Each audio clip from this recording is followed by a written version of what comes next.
The Himalayas, where earth meets sky.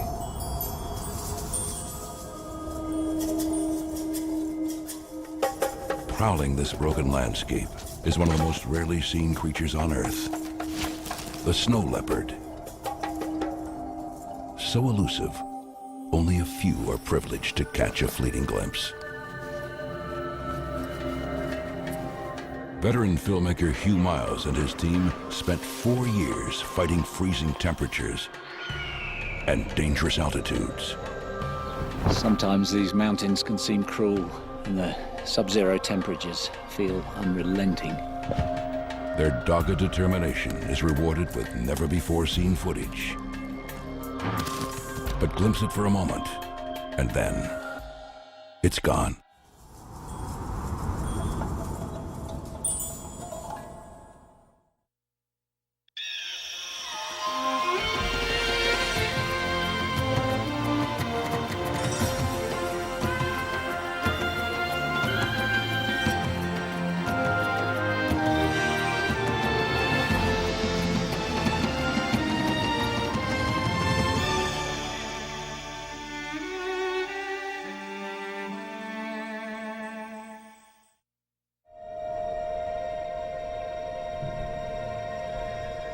Some parts of our planet are so brutal that any creature surviving in them achieves almost mythical status.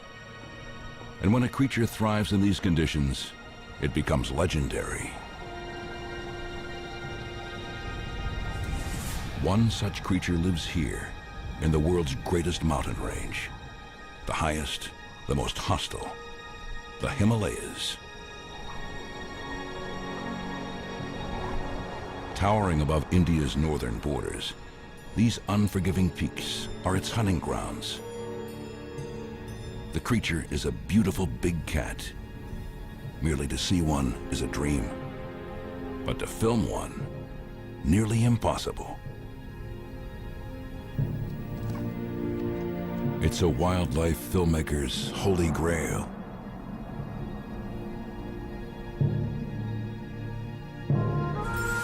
The snow leopard.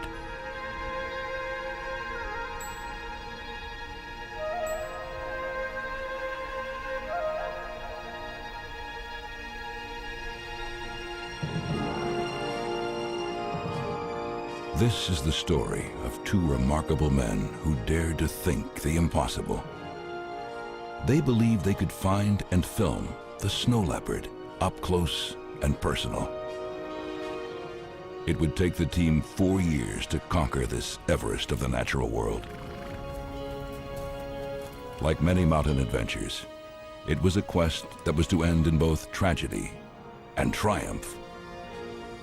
But all that was to come as veteran filmmaker Hugh Miles and his team headed into the mountains on their first expedition. I've wanted to make a film about snow leopards for as long as I can remember. Not just because I love cats, but because the bigger the challenge, the greater the rewards. Or so they tell me. Trouble is, I think I'm probably too old to keep climbing these precipitous mountains every day. So I hired wildlife filmmaker Mitchell Kelly to spearhead the challenge. I've been crazy about snow leopards ever since I was a young fella. They're beautiful and they're rugged and they're mysterious. And they must be perhaps the most potent emblem of wildness left on the planet. When you look at terrain like this, you realise why snow leopards are so difficult to film. But it'll be almost impossible to film them alone. So up ahead is Numgill. He's the horseman, and he lives in the village just up valley. And he's an incredible animal spotter. We also have Cheetah as the chief guide, and they've both seen snow leopards quite a few times.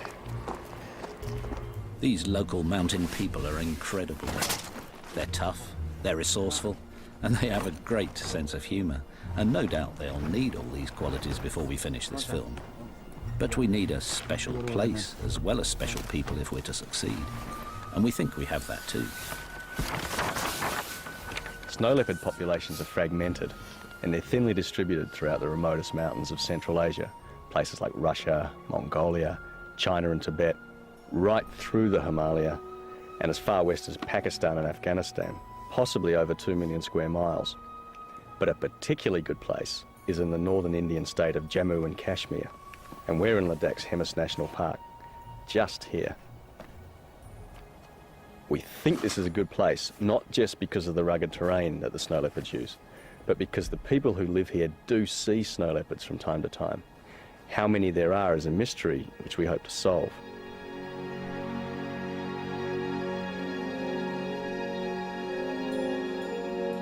We're camping in the heart of the steepest mountains because this is supposed to be perfect snow leopard country. It's certainly tough walking country. In fact, we're probably crazy to even try to film snow leopards because they're so rare. But that's what makes them so desirable. You know they're out there somewhere. Trying to find them becomes an obsession.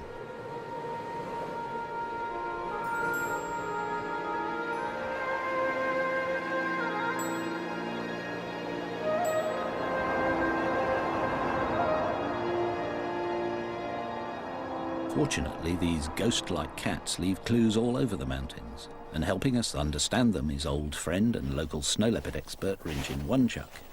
He's a great observer and is already finding signs of the big cats not far from camp. Lovely fresh tracks, just a few hours old. Snow leopards like to keep in touch, so leave messages for each other, and we hope we can learn to read them too. Rinjin tells us that snow leopards need lots of space, so at frequent intervals they scrape up these piles of earth and sometimes pee on them to make sure other cats keep their distance. Surprise meetings might be dangerous, so they also post messages on overhanging rocks by spraying urine. It's strong stuff, so we can smell them too.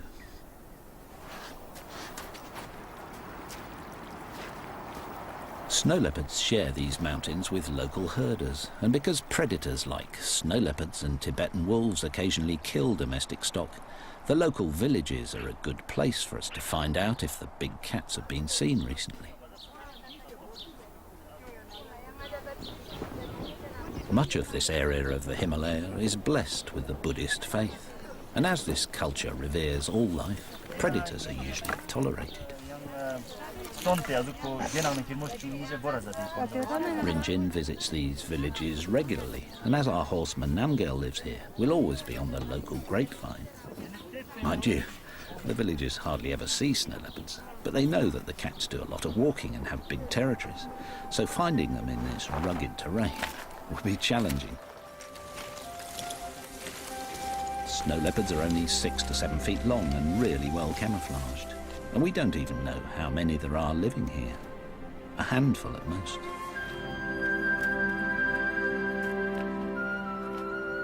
One strategy that might help is to keep an eye on the snow leopard's favourite prey in these parts, the baral, a type of wild sheep. Baral look amazingly agile on these steep cliffs, but we're told this is also the snow leopard's favourite hiding place. So baral are always on the lookout for the superbly camouflaged cats. If they see a snow leopard, the barals should alert us, so we watch them carefully, but whenever possible climb down to base camp at night. Working at 15,000 feet isn't far up by Everest standards, but it's high enough to make the lack of oxygen a potential killer. Sleeping lower down is safer, and in this cold, returning to camp is a welcome relief.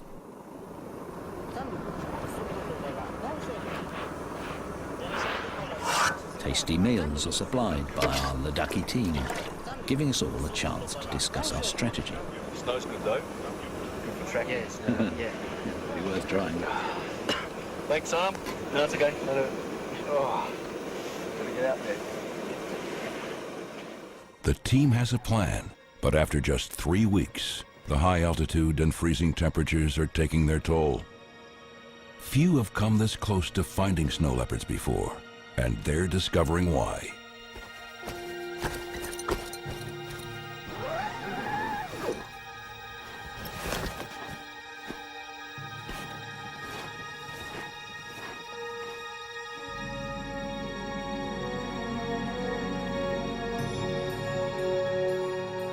All the walking has been with a purpose, for the team has been collecting every clue they can find. It means Mitchell can now get down to some clever detective work and maybe outsmart the snow leopards. Whenever any of us has found a pug mark or a fresh scrape or a rock spray or heard a vocalization, I've marked it on this map of the area, and all of a sudden there are enough maps for a pattern to emerge. It seems that the snow leopards are favouring just the easiest routes to travel on, and this kind of information is priceless. Now we're really making progress, for by knowing about their favourite routes along the valleys and ridges, we might make a success of Mitchell's plan to get the snow leopards to take self-portraits. We've brought along some technical trickery, little video cameras that will trigger automatically when and if the cats walk through the beams. They're like a home security system and work day and night. For lighting is provided by an infrared lamp which the cats can't see. So by the time we've buried the cables and hidden the cameras, the snow leopards won't be frightened by them. Well, we hope not. Yeah, that's triggered. That's nice. You should be able to see the snow leopards coming up the valley and right past the camera. Now we have to wait for the pussycat. Their plan seems good, but it's 5 weeks since they've started, and they still haven't seen a cat. And with the mileage piling up, the team is struggling.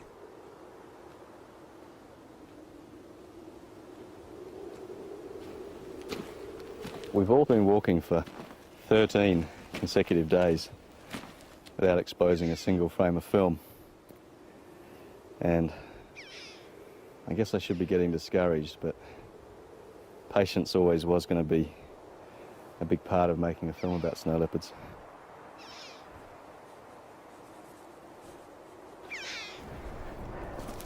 At this altitude, there's only half as much oxygen available to your heart and lungs. Trying to learn to think like a snow leopard. Just wish I could breathe like one.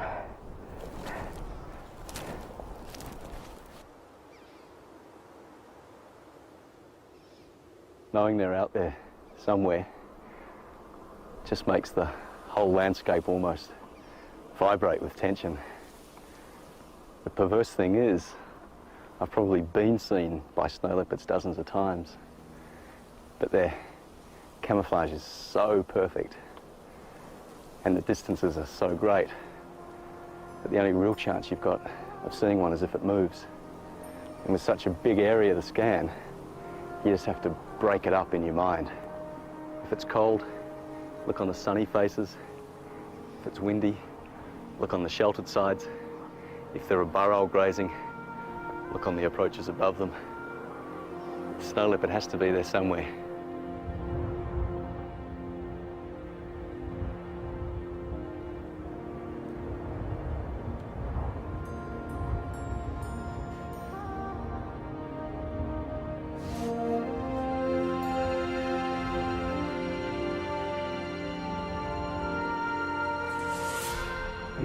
There it is. Snow leopard.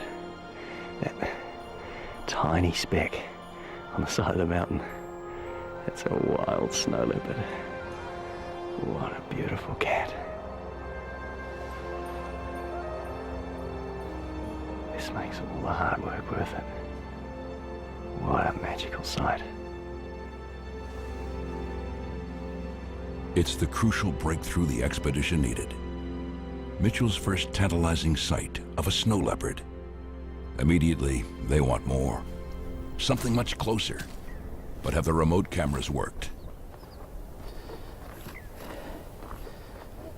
Nice fresh pug marks. And a fresh scrape. We've had so many false hopes when cats have come past and the technology's let us down, like flat batteries and digital breakup due to the cold. It's got frustrating, but rewind the tape and see whether we got lucky this time. The problem with remote cameras is that they're non-selective, and as the snow leopards share these tracks with the locals, we capture plenty of useless images. We just rewind the tapes to use them again and hope for better luck. Oh, we have got lucky. It's a snow leopard.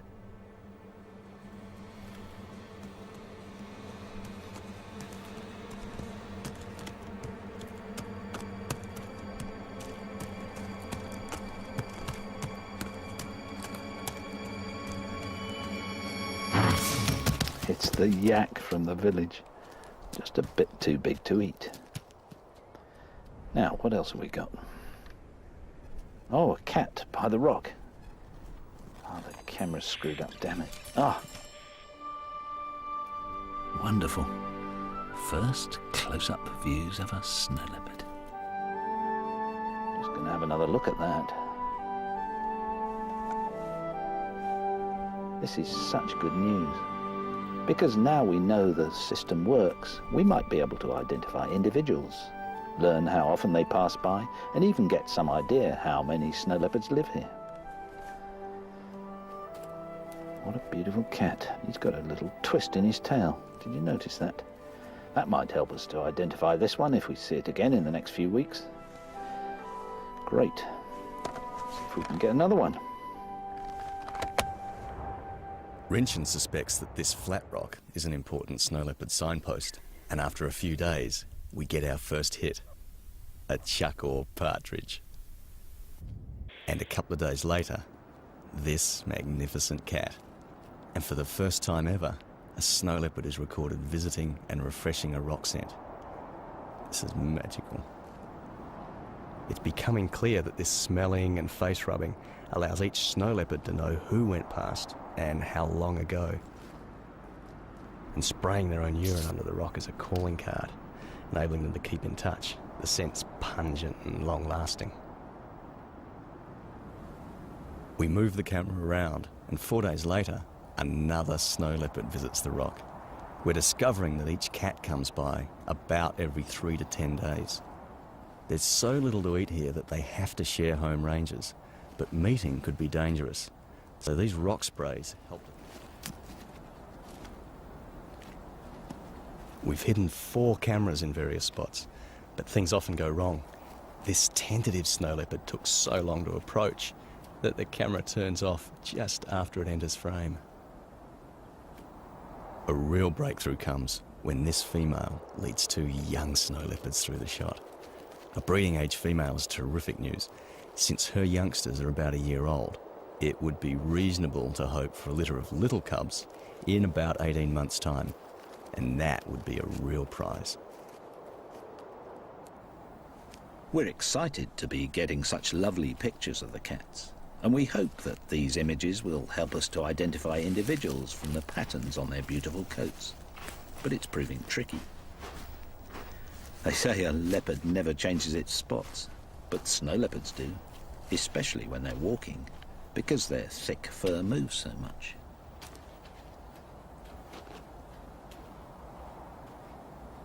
The snow leopard's coat pattern is so complex that I'm trying to sort out who's who by sketching some of the cats that I've filmed by playing back the footage on this little monitor here. Some of them are fairly easy to tell apart.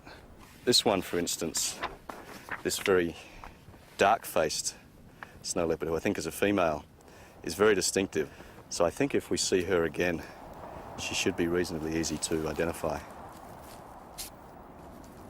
And this might be the same cat, but these distance shots are too far for identification of individuals. Experience is showing us that we can safely creep the cameras in closer to the snow leopards without disturbing them. By rewinding the image, we can determine where to move in for more detail.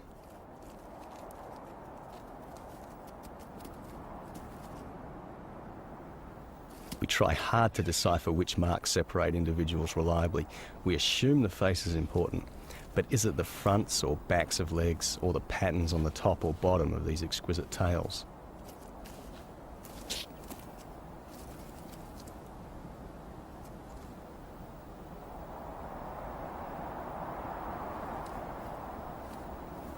We begin to see this guy quite often, a male because of his bulk and his wide head.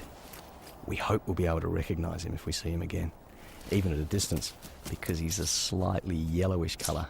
He carries the end of his tail with a distinctive twist.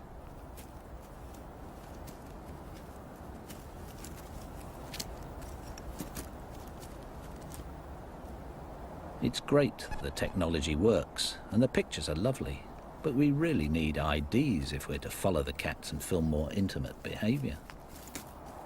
We could do with some help. And we have the perfect person in Rodney Jackson, director of the Snow Leopard Conservancy and one of the world's leading experts on this elusive cat. Okay, good sight. With the help of our friend Rinchin, he's now attempting to census all the cats in our corner of Ladakh's Hemis National Park.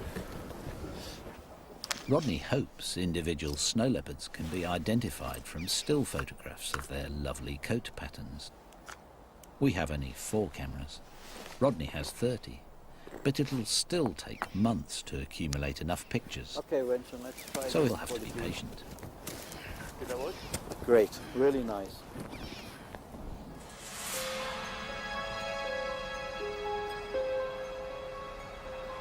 Sometimes these mountains can seem cruel.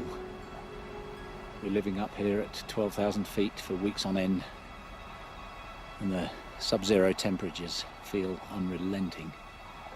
And then, every time we want to film a snow leopard, it seems to involve a really grueling climb of up to 3 hours.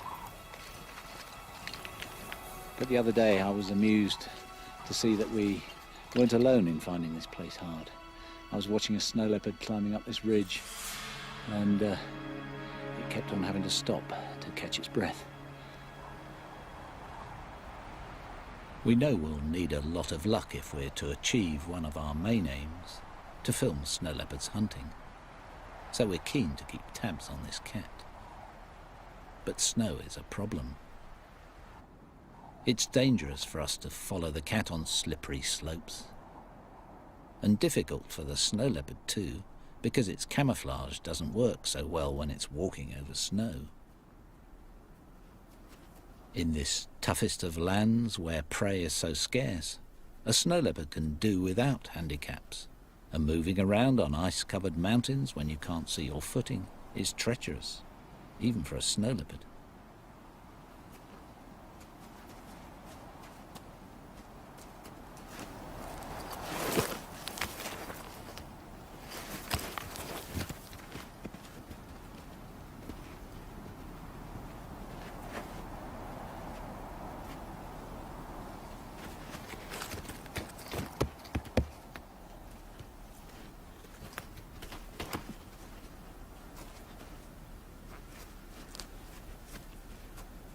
Despite the conditions, snow leopards have to keep travelling, not just to find prey, but to mark their home ranges.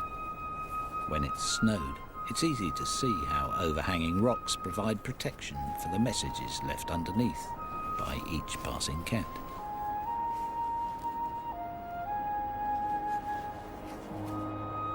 Defending their space like this is always important because there's not enough food to share. But the hazards of winter also bring opportunity.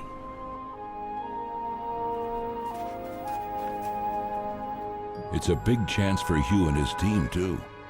Snow leopards have never been filmed hunting, and now is a great time because their most important prey, the burrell, are starting their mating season. And that means they may be a bit distracted.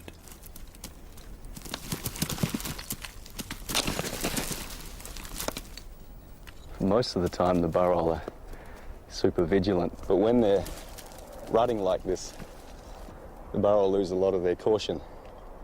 And if I was a snow leopard, I'd be watching the burrell rut very carefully. Males have to find out which females are coming into estrus and then make sure that they're the ones that corner the female in order to mate. But that also means chasing off competing males.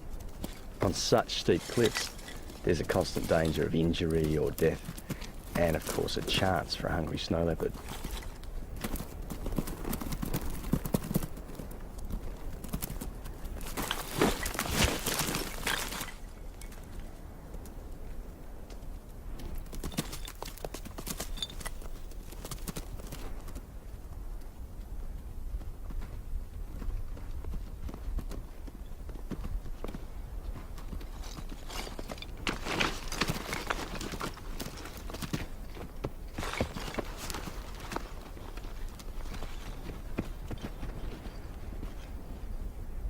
After the rut, the snow leopard's chances of hunting success increase still further because the male baral are exhausted and must find food to replenish their wasted bodies.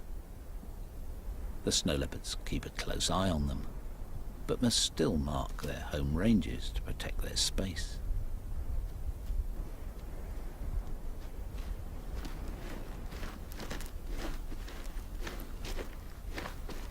Snow leopards overlap ranges with each other, but also tried to avoid meeting for fear of potentially dangerous conflict.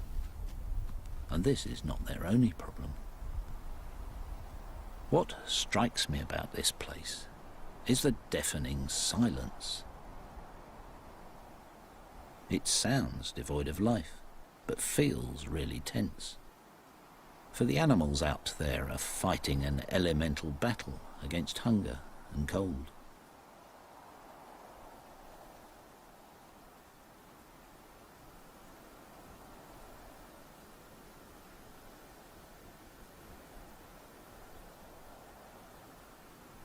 When it's so quiet, it must be tough for a snow leopard to stalk a baral.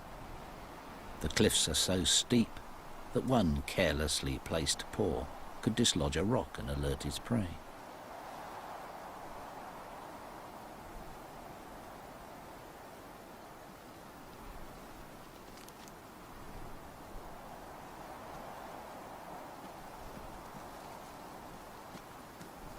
We think this is the local male, the one with a twist in his tail. He's making good use of his superb camouflage and his great stealth. With that thick-set, muscular body, short, powerful legs, and that gorgeous long tail to counterbalance during swift turns on steep slopes, he's the ultimate mountain killer. There's so little food at this time of year that the baral have to dig for roots, and with heads down like this, they're vulnerable. But the scars of a snow leopard's claws and teeth on this one's neck shows that the attacks can be shaken off.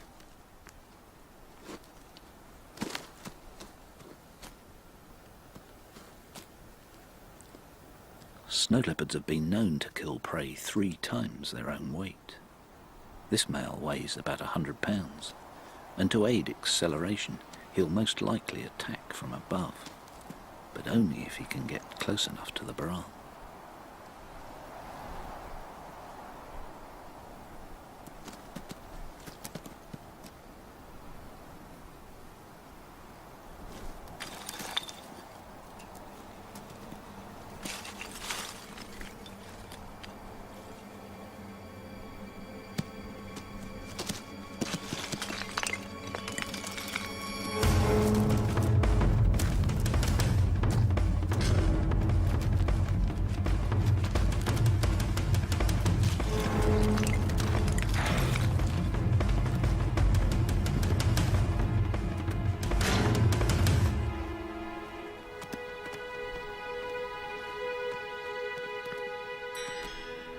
We couldn't believe our luck.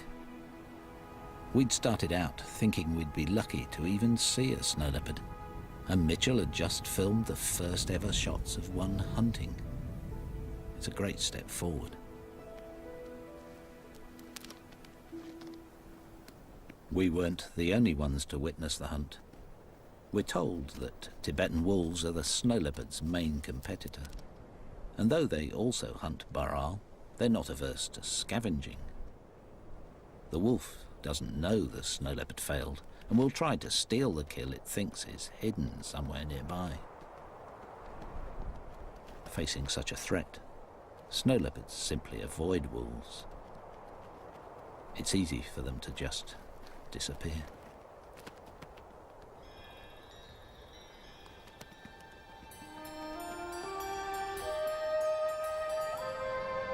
Winters here are long and hard. Summers all too brief. The growing season is short. The only moisture provided by melting snow and a sprinkle from India's monsoon rains. The baral climb higher, followed by snow leopards, And since one of our ambitions is to film snow leopard cubs, and they're born in the summer, Mitchell goes up searching for them. One of the best places to look for snow leopards in summer is a marmot colony. These plump rodents hibernate in burrows in winter, but as the snow melts, they emerge to become prey for snow leopards. Marmots are also a favourite prey of golden eagles. Living in a place where food is scarce, marmots make a tasty meal, so are always wary and alert. But they must eat too, for summer's new growth provides the fat to survive the long winters. They just have to risk exposure to attack.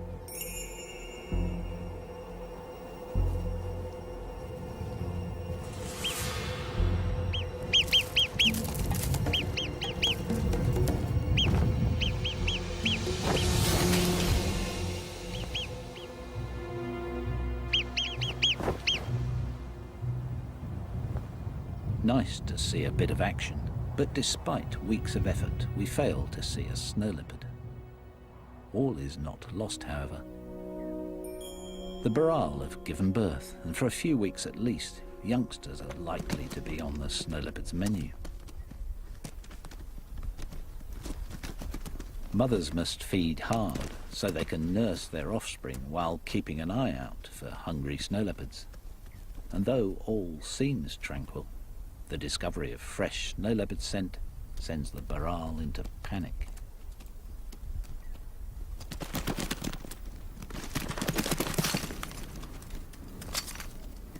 At the slightest hint of a snow leopard's presence, the youngsters are programmed by evolution to run for cover on the cliffs. Even if this is where the snow leopards would most likely be hiding. But if they are, we aren't seeing them. In fact, Mitchell's been trying for several months to get the cats more confident by leaving his human scent on remote cameras nearby. We feared the technique might have frightened them off. We were wrong. Well, after all the frustrations and the bad weather, we've finally broken the drought and we've filmed a snow leopard in summer. The plan that I had to start to get the snow leopards used to my presence has paid off with spectacular results. I think it's the two cubs we filmed last winter. The other one is in the distance. I'm sure it's the male that's close to the camera. He's obviously either smelt me on the camera, but he's found it and he's accepted it. And that's a major breakthrough now in what we can do.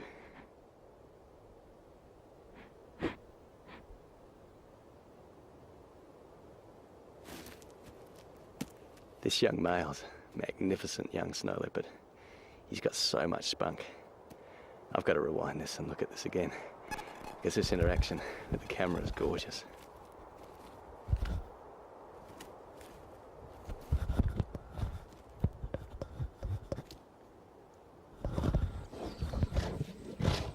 What I love about this footage is the juxtaposition. You've got a snow leopard, which is about as wild as you can be and still be on planet Earth, batting around the very latest in surveillance technology, like it was just an old dead hare. It's just wonderful. That really sums up for me the essence of the snow leopard, that confidence that it has in its own obscurity.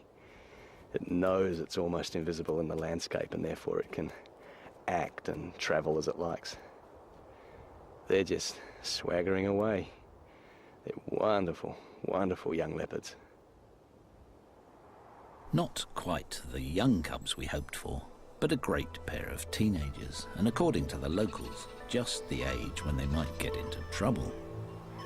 Being inexperienced hunters, they'd be more likely to raid the local villages for a carelessly guarded goat. In virtually every part of the snow leopard's range, the big cats share the meagre resources with people, and the relationship is tense.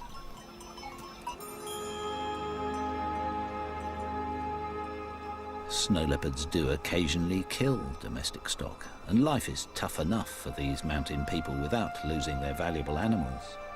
So they sometimes kill the big cats.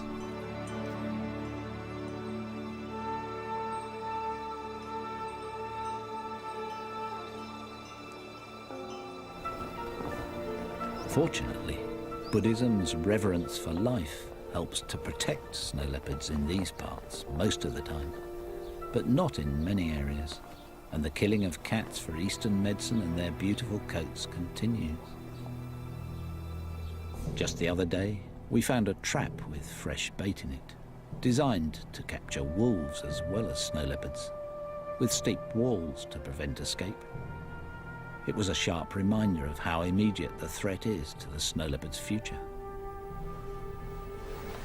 It's thought that fewer than 5,000 snow leopards survive in the wild, and this number is falling, so they're officially designated as endangered. If herders lose valuable animals to snow leopards, they'll only be conserved if people are tolerant. So much of Rodney and Rinchin's work involves building local support, and Rinchin visits remote villages all over Ladakh.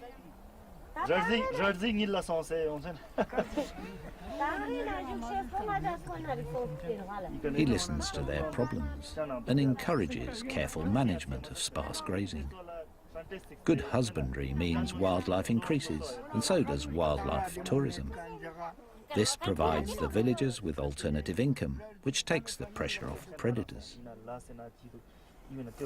If poaching is to be detected and stopped, it'll be vital to identify individual snow leopards in the population. That's one of Rodney and Rinchin's goals with their camera traps, and it's our hope that the information they've been collecting will help us track the leopards and film their most intimate behaviour. So this is your study area, is it, Rodney? Yes. Covers an area of about 100 square kilometres. Oh, I see, the whole watershed. And camp's here, isn't it? Right, that's our camp. And you can see rock sends located along the intersecting valleys. They used by literally all of the cats that come through the area. And these circles show where we place camera traps. They have to be located very strategically because our aim here is to photograph all the snow leopards so that we can get an accurate count of the animals. And how many different cats have you identified? To date, we've identified 5 resident cats and maybe another 2 to 3 transient animals. Great pictures. These are the movements of the resident male. One day he walked 3 kilometers in just 2 hours. Goodness, impressive. We call him Mikmar, Ladakhi for red eye, from the fact that he has a scar above his right eye, probably inflicted by another male. A twist in his tail. We photographed him a lot. That's great. He patrols all this area. Oh, right. We got these 2 shots the other night. Mikmar following a female. Smashing. It's a sure sign that the mating season is upon us. Filming mating would be an amazing thing to achieve, though no doubt impossible, because no one's ever even seen it before. Now Rodney's confirmed that Mikmar is the territory-holding male, it's no wonder he patrols around and marks so often, especially as this is now the mating season. Rodney says that from early January to mid-March, Mikmar will increase his marking activity 3 to 5 times. He wants to make sure that he is the one to mate with any passing females.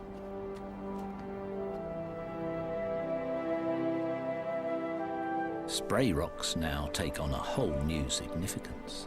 This is our local female called Dolma, and if she's coming into breeding condition, she'll want Mikmar to know about it. Dolma's urine carries the vital information. Her normal message of keep away has now become you're welcome to approach. And next day, Mikmar is on her trail. Snow leopards are normally 3 days to a week's walk away from each other. Now he's only 3 hours behind her, and next night he goes to the spray rock to pick up Dolma's message.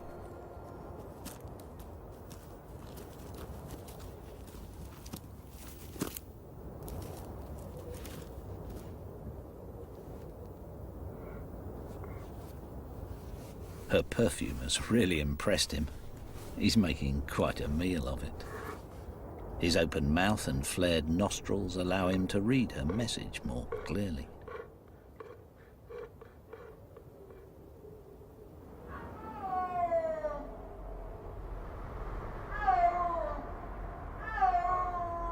That's a snow leopard calling. We think it's our dark-faced female, Dolma.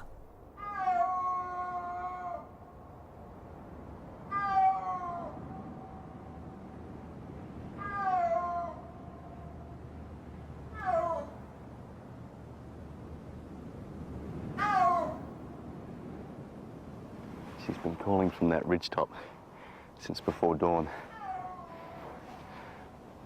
This is the only time of year adult snow leopards call to each other. For the rest of the year, all the scrapes and sprays are saying, stay away from me. And now all of a sudden it's, here I am, come and join me. She's chosen a brilliant spot, these cliffs, to bounce the sound off. And these three valleys to the north, the south, and one behind me to funnel the sound further. Clever girl. She's using the very shape of the mountains themselves to overcome their scale.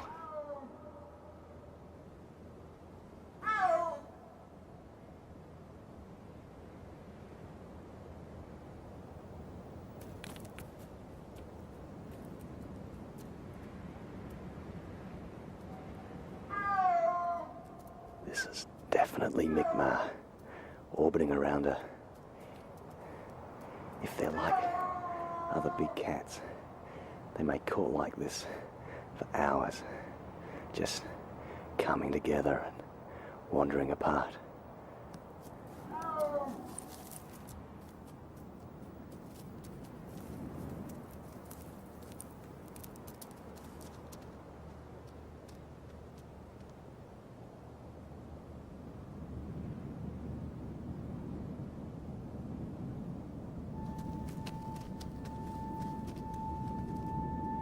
No one's ever seen a wild mating before, so I just don't know what to expect.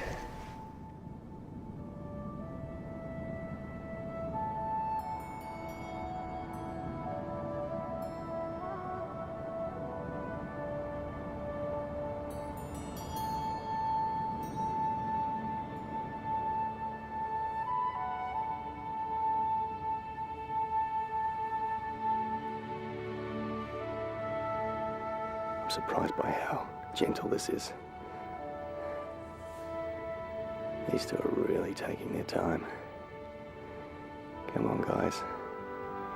You mating or just sitting together?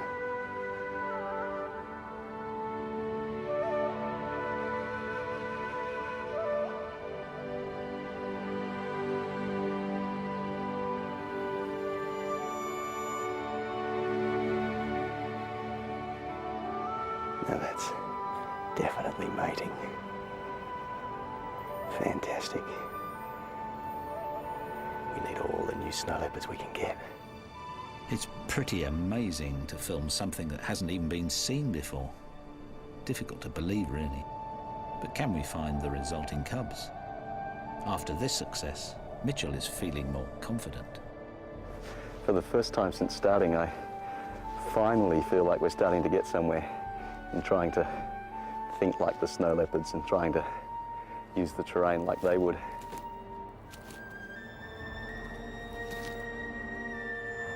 There's still a long way to go, but it feels good high up on these ridge trails, travelling and resting where the snow leopards do. But we're still behind the snow leopards, only anticipating their actions as tiny percentages of the time. The only thing to do, I think, is keep walking and keep looking. Climbing to high altitude can be dangerous, and Mitchell has already suffered from some alarming headaches. But with the promise of young cubs on the horizon, the team has new energy and determination. We'd failed to find cubs in 3 years of searching, but after witnessing the mating, Mitchell is back for a final summer attempt. Camping high at 15,000 feet, he plans to stake out Baral herds in the hope Dolma and her cubs will show up. Finding the burrowel herds is easy as usual, but there's no sign of snow leopards. And all day I'm stalked by a biting headache.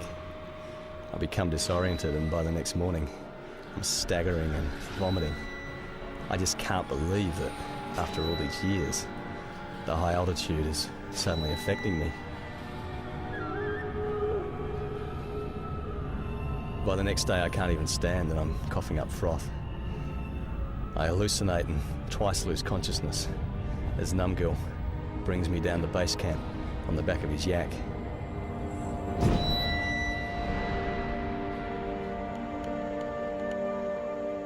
Mitchell's final attempt to find small cubs nearly ends in disaster.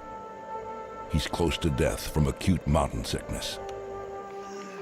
It is crucial that he be transported to a lower altitude if he is to survive. He's evacuated to the nearest hospital.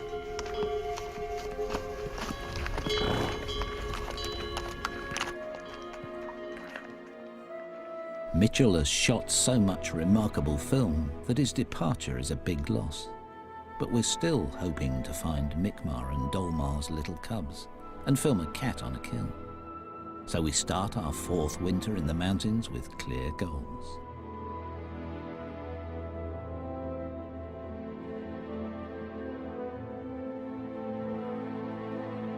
Mitchell has made a good recovery after leaving hospital, but is unable to return to altitude just yet, so in his absence we press on. One of our camera sites is on a high ridge, and after a 2-year wait, Mitchell will be delighted to know that a cat has finally visited his favourite spot.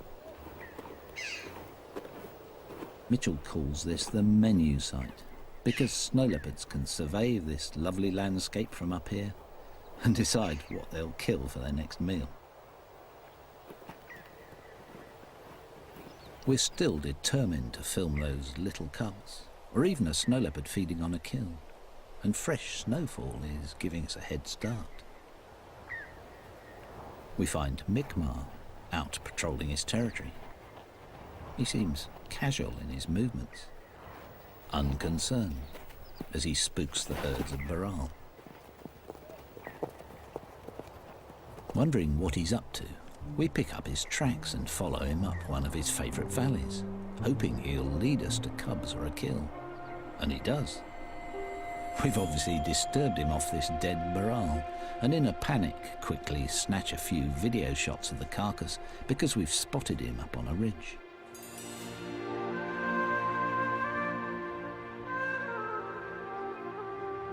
Hopefully he'll return to the kill, so we set up a hide and wait all night.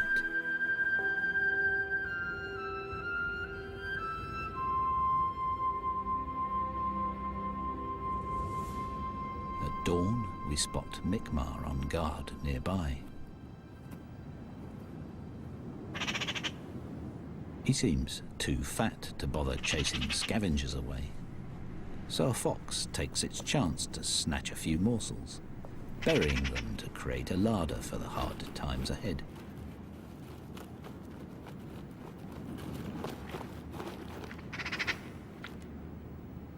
Within an hour, Mi'kmaq is back. The life of a top predator is one of feast or famine. This is a feast.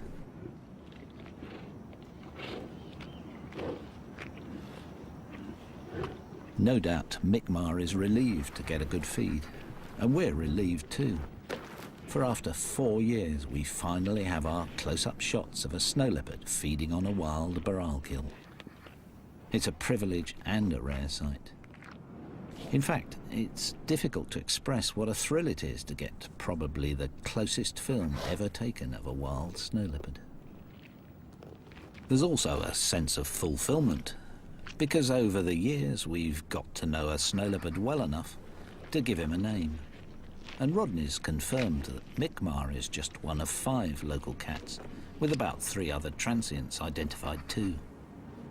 It's these interlopers that Mi'kmaq has to keep out, and his scarred face suggests he's had a long and violent life protecting his patch.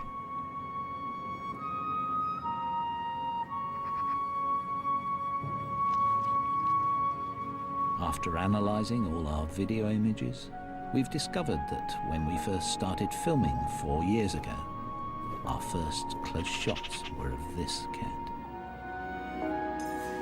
It's nice to know that Mi'kmaq and the team go back a long way.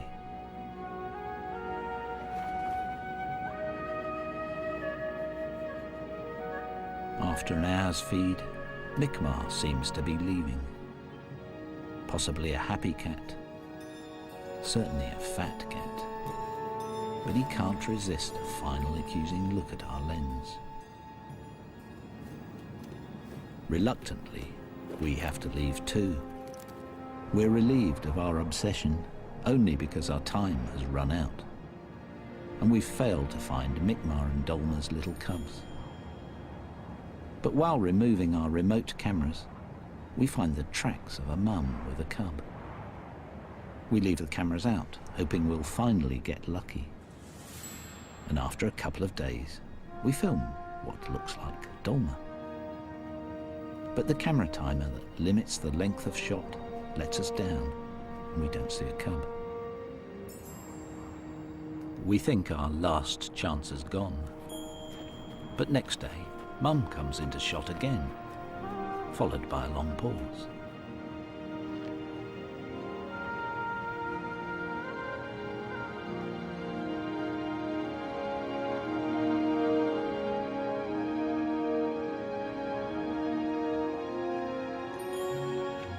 After 4 years, we finally have our picture of a fluffy little snow leopard cub. Then it vanishes like a ghost, as if to convince us that snow leopards really are impossible. The elusive cat has finally beaten us, for we haven't filmed a successful hunt or a mum with little cubs. But I guess that's how it should be. For 4 years, Hugh Miles, Mitchell Kelly, and their team have tracked these beautiful cats across the roof of the world. They've brought back the most remarkable images ever seen of snow leopards. But despite their success, they've given us just a tantalizing glimpse. Protected by this fortress of mountains, the snow leopard's veil of secrecy still remains, and much of their elusive lives continues to be a mystery.